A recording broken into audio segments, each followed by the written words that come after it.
You can also use, if you don't want to get your hands as dirty, a spoon like this one. And likewise, you can put it into the corn husk and use the same spoon to spread it out. Now you might have noticed that we did use oil instead of the traditional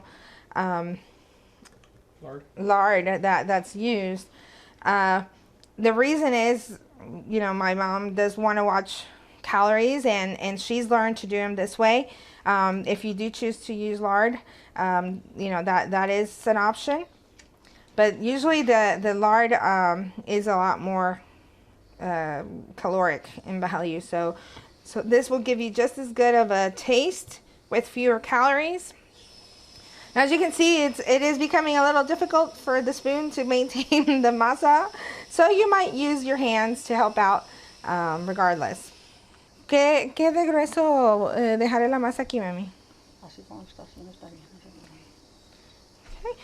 As you notice, the actual thickness of the masa is not very thick, probably about a millimeter of height.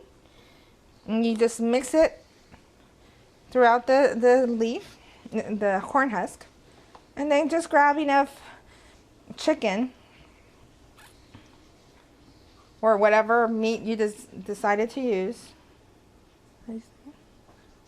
Más.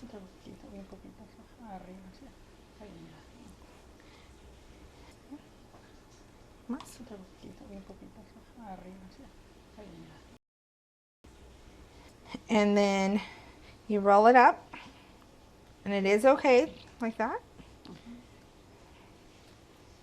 And then you use the tip to kind of close it up on the top.